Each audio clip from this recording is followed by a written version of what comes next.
Big boss హౌస్‌లో top 5 contestants ఓటింగ్‌లో రారాజుల్లా వెళ్ళిపోతున్నారు. ముఖ్యంగా ఈసారి విన్నర్ అనేవాడు కన్ఫర్మ్ అయిపోయాడు. ఖచ్చితంగా అది నిఖిల్ మాల్యక్కల్. అయితే ఈసారి విన్నర్‌గా చెప్పాలి అంటే చాలా చాలా చాలా ట్విస్ట్‌లు, టర్న్‌లు వచ్చాయి. సీజన్ స్టార్ట్ అయినప్పుడే నిఖిల్‌కి అత్యద్భుతమైన ఓటింగ్ బ్యాంక్ ఉంది. అయితే ఇక నిఖిల్‌తో పాటుగా ప్రేరణకి, విష్ణుప్రియకి అలాగే ఆహ్, ఇంకా చెప్పాలంటే కొంతమంది కంటెస్టెంట్స్‌కి ఒక నలుగురు, ఐదుగురు కంటెస్టెంట్స్‌కి మంచి ఓట్ బ్యాంక్ ఉంది. మాక్సిమం ఉన్నదైతే నిఖిల్‌కి, అలాగే ప్రేరణకి అని చెప్పొచ్చు. ఈవెన్ యష్మికి, పృథ్వీకి కూడా బావుంది. ఎందుకంటే చాలామంది బిగ్ బాస్ చూసేవాళ్ళు సీరియల్స్‌ని ఇష్టపడే వాళ్ళనే చెప్పుకోవాలి. అయితే విన్నర్‌గా మనం నిఖిల్‌ని చూసేస్తాం. టాప్ 4, టాప్ 5 నబీల్, అవినాష్ అది ఫిక్స్ అయిపోయింది.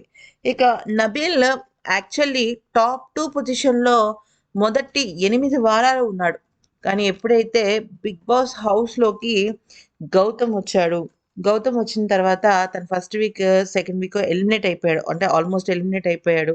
ఆ తర్వాత తిరిగి మళ్ళీ మణికంఠ తనకి అవకాశం ఇచ్చిన తర్వాత చాలా గట్టిగా పుంజుకోవడంతో నబీల్ గ్రాఫ్ పడిపోయింది.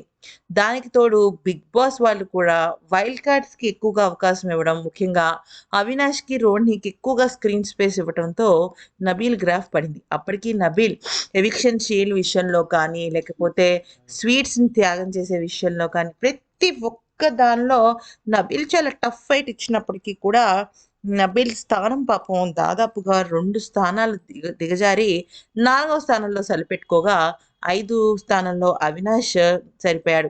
ఇక మరి టాప్ 2 ఎవరు? రన్నర్ ఎవరు అంటే ఖచ్చితంగా ప్రేరణ టాప్ 2 ఓటింగ్‌ని సొంతం చేసుకుంటోంది. ఇక్కడ ట్విట్టర్ కానీ, ఇన్‌స్టాగ్రామ్ గానీ ఇటువంటి సోషల్ మీడియా హ్యాండిల్స్‌లో అయితే ప్రేరణ క్లీన్ స్వీప్ టాప్ 2గా నిలుస్తోంది. కానీ బిగ్ బాస్ వాళ్ళు వైల్డ్ కార్డ్స్ వాళ్ళని ఖచ్చితంగా విన్నర్, రన్నర్‌లో ఒకళ్ళని చెయ్యాలి అన్న ఆలోచనలో ఉన్నారు. నిఖిల్ విన్నర్ అయ్యే అవకాశాన్ని అస్సలు ఇవ్వడు. తనే చేసేస్తాడు. తనే అయిపోతాడనమాట. ఎందుకంటే అంత అత్యద్భుతమైన ఓటింగ్ ఉంది. ఇక ప్రేరణ, గౌతమ్ ఇద్దరు కూడా 1, 2% తేడాలో ఉన్నారు కాబట్టి ఇక్కడ మరి మేబీ స్టార్ మా వాళ్ళు కానీ, లేకపోతే ఆహ్, బిగ్ బాస్ యాజమాన్యం గానీ, గౌతమ్‌కే టాప్ 2 కట్టబెట్టే అవకాశాలు కనిపిస్తున్నాయి.